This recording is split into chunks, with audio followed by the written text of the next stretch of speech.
Hello everyone, Jeff here, and this week I have with me Loco. Ahoy, ahoy. So this week we're going to take a little break from working on the structure editor and we're going to be working on the color palettes that we're designing for the landscapes and regions of Antilia. So as you can see from the screen here, we've been working on this for a couple times before, and I thought I'd go through just kind of briefly what we've worked on before and share some of the thoughts on uh, the way we select colors and what we're trying to accomplish with this.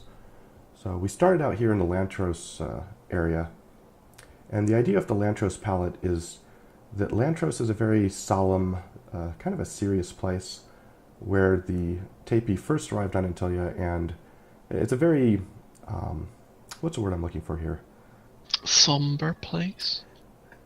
It's somber, it's kind of heavy, it's heavy fortified and very defensive oriented, kind of has a medieval castle kind of vibe to it.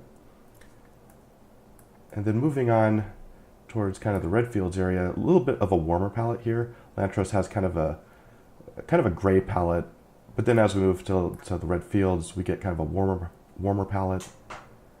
And then as we move down into Lennar, kind of a more colorful palette. It's a more vibrant place. I did notice that when we created these palettes, we did not include the colors for winter and autumn and stuff. It's just kind of the summertime colors. So when it comes time to creating those different weathers and environments, we'll put some thought into that, what kind of atmospheric colors we want to use to create the right mood. And that's part of what we're trying to do with these palettes, is create a really strong atmosphere and a really good mood. Another thing is a bit of a strategic gameplay thing to help the players realize kind of where they are in the world and what they can expect. If you're surrounded by a particular color palette, there's a lot of visual information saying that you're in this region, then you can kind of associate that with what kind of resources you're going to find and what kind of enemies you're going to fight there. Moving on into the Black Desert, and I had some new thoughts about this morning. When the Tapi first encountered the desert, I don't think they've ever encountered a desert before, so they might actually see this as kind of a sand sea kind of thing even. Think about, maybe we should think about changing the name even. So then we have the Desert Oasis. I think the Desert Oasis colors need a little more work. They're a little, not enough going on here. And there's definitely some colors missing for the trees and plants. So did we decide that earlier when we were working on it, that we're going to come back and work on this more? I do believe we did, yes. Okay. And we have these succulent gardens, which I think that's going to be slightly tied to the Saki gardens, but not necessarily entirely. They're probably just be kind of a scattered sub-biome that occurs within the desert, just to break it up, because it's a large area to just be nothing but desert. So I want to have some little sub-biomes in it. And we were speaking about the Taipei as they be never encountering the sea of sand before. That might have proved to be a big barrier, like even mental barrier for them to try to venture into the desert first. I sort of imagine they would travel along the edge of the desert, and then when they find a river, move down south and north. And that's exactly what I was thinking. When the Tapi first arrive at Lantros, it's going to be kind of a mid-autumn time of year. And if you look, for them to get, if they try to get somewhere warm, because they've never lived, they were a migrant kind of people. They would migrate north for the winter, so they've never kind of just sat out a winter before. But as they go to explore that first time, they're going to run into that desert, and like you said, they might be intimidated by it and try to kind of follow the southern edge until they hit this big river. And that's probably why they decided to stay the first winter in Lantros. We're getting kind of into the lore a little too far, but just kind of some thoughts there that it does make sense when you look at this map that they would probably have to spend their first winter in Lantros. They couldn't get anywhere north in time, really. Not with this desert here. Especially with the rocky edge of the desert. Yeah, and then we've got mountains just to the north of the desert. So if they want to get somewhere warm, they've got to go all the way to Alanfay before they're getting somewhere warm, really. Which is quite a distance. I don't think they could. They pretty much wouldn't be able to do it, especially with this river in the way. So moving on to the west side here, we've got the Gales Mountains and the Alanfay Valley, and both of these are very kind of lush green areas. I tried to, with the palettes, distinguish them a little bit. The galleys are a little less saturated, more variation with some blues and purples in the forestry and the plant colors. We've got some a bit more brown with the rocks and clear waters. Then Alan Fay has kind of this. I kind of like this aqua color we've done with the water, and we've joked before that Alan Fay, it's a very humid, just kind of a wet valley with a lot of grass growing in it. We joke about the mud pits and whatnot. We'll see how much that actually plays into it. But I do think that the Alan Fay region would be kind of cool if all the roads are kind of like raised up and maybe little platforms through these kind of, not really like rice fields, but almost kind of like that, just like wet grasslands kind of thing. Well, let's go ahead and move on. So the regions we have left, we've got to figure out the color palette for the mountain range here, the aerial area, the Talicus region. We've got this rainforest over here, and then we also have these eastern islands. They need a color palette, and I was trying to decide this morning if we wanted to create a few palettes for that. Do we want to separate the eastern islands from these kind of northern islands or these outlying islands? And also, do we want to create a separate palette for kind of this sub-biome, the mangrove forest? I would say yes. Yeah, I'm thinking the same thing. We'll want to create individual palettes for that. So let's go ahead and jump into it. And we're doing all this in the Antilia canvas editor. So here's all the palettes as we're editing them. And we'll go ahead and create a new palette here.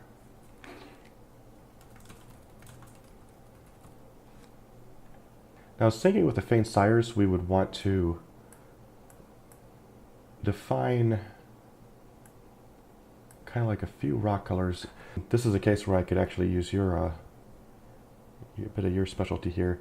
The sand of the Black Desert is supposedly, in theory, it's coming from the mountains, right? That's the way I always thought of it. So does that make sense that they would actually need to kind of match in color? Yes. Best would be sort of like a basalty like rocks, maybe andesite, which is another form of igneous rock, just like the Andes are in South America. So with the Black Desert sand, did we actually make this? Okay, I did. I did make it a little bit warm. It's a bit of a warmer color. Okay. So I'm just going to grab this color hue here. There is also the options we can separate the mountains into sort of sub-regions with different types of rocks, like containing different minerals. Yeah, we talked about this before, that the Black Desert would almost certainly have other color sands in it, that there would be little patches of red sands. I'm not sure if that comes all the way down from the mountains or if that's a local phenomenon. There could be an outcropping of rock somewhere in the desert that would bring a unique color to the mix. Yeah, I was thinking definitely some purple and some reds is what I'd like to see in the sand colors. While I don't know of any sort of purplish rocks besides some types of granite, the reddish sands are fairly common due to the iron oxides contained. Yeah. And I do want to kind of like, have that kind of iron oxide color, but with the purples, it's just creative license. I'm just going to go straight creative license. I want the purple in the mountains there. It's just the way I see it in my head. It's called the Black Desert, but it has other colors in it as well.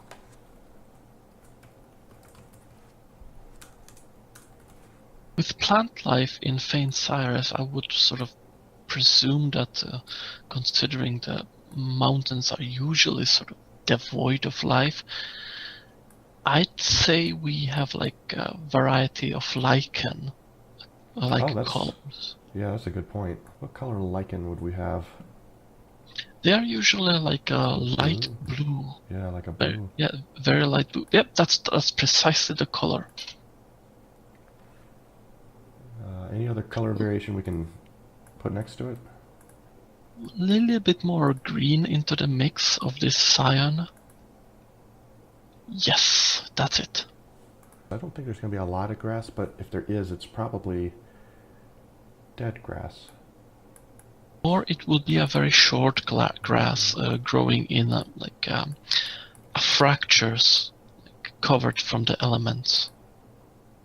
And for the water, I expect the water to just be real clear and blue because it's, basically melting snow. Ooh, do we want to put a little snow on? There is a town in Germany that has like a connection of two rivers, like flowing into each other, forming one big river. However, both of the rivers have different colors. One of them is a very light blue due to the minerals coming down from the Alp mountains, and one is coming from the fields, so it has more of a greenish brown hue. And on the mix, on the point of contact, you can see the exact boundary between these two colors before they mix.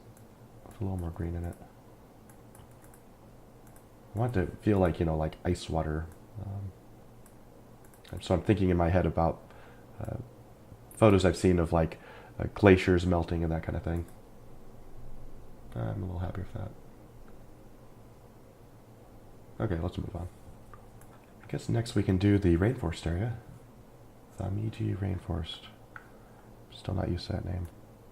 So I expect of a rainforest, a lot of green. Variations of green, but if I remember, for example, color.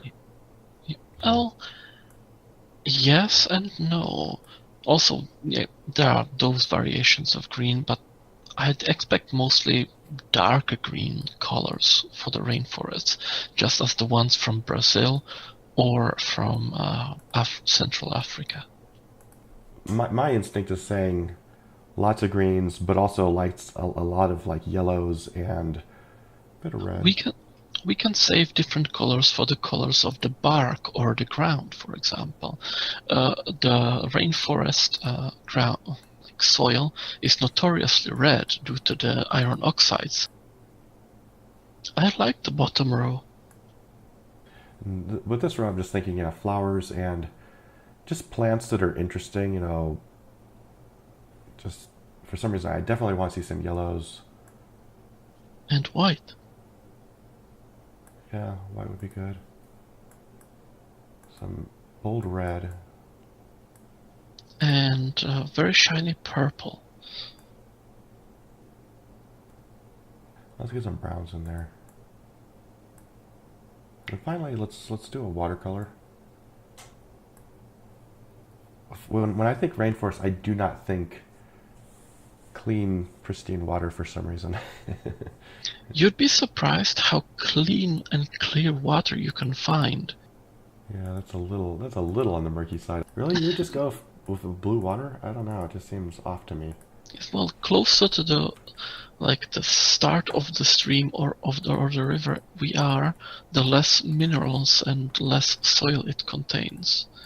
The farther we are, more runoff from the fields and jungle color the water. So maybe what we should do is start with moving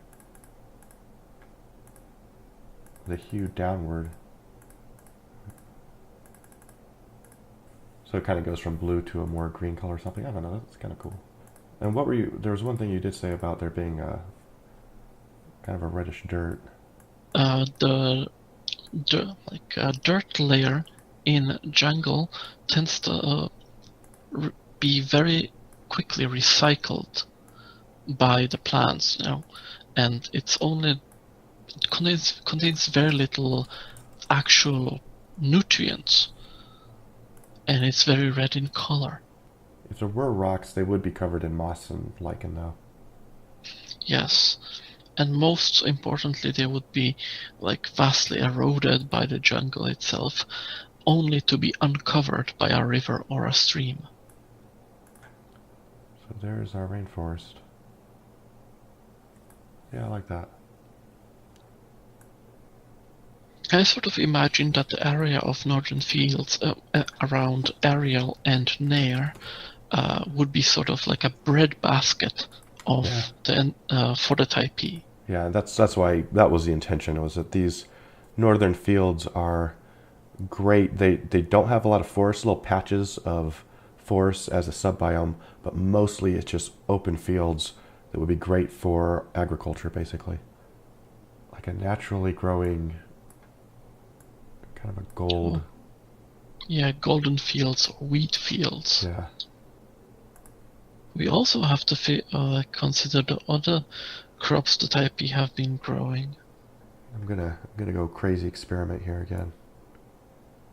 I'm just thinking like some sort of rice color might be a plant that's kind of like very green, maybe a little darker. But then the little buds with the rice in them, Would be sort of a light grayish. yeah, it would be dark, like a little, like little black pods with white rice in it or something. That's what I'm thinking there. Something to break it up and like distinguish it from the normal vegetation around. Yeah. No, I like that. I like this rice kind of concept. What else can we put in the fields? Maybe some, I don't know, kind of bramble bushes.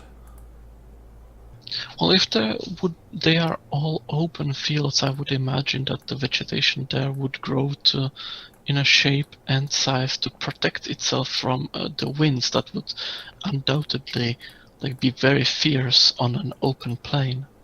And then wildflowers, yeah, which we can use kind of the grass colors for, and then let's find some Yeah, new colors. We keep using the same flower colors. Let's try and find something new here. We haven't used a lot of like pink. pink, blue, sort of like a cobalt blue.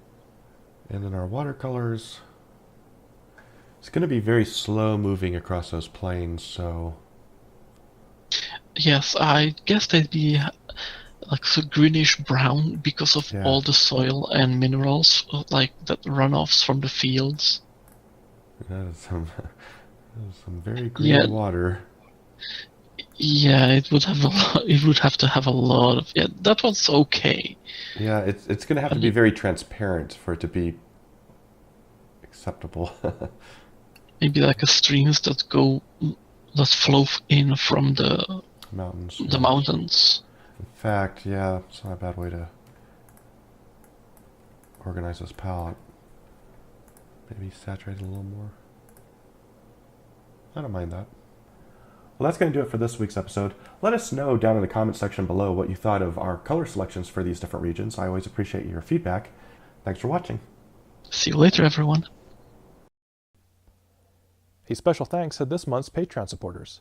If you'd like to support the project, you can do so by going to www.patreon.com/Antilia.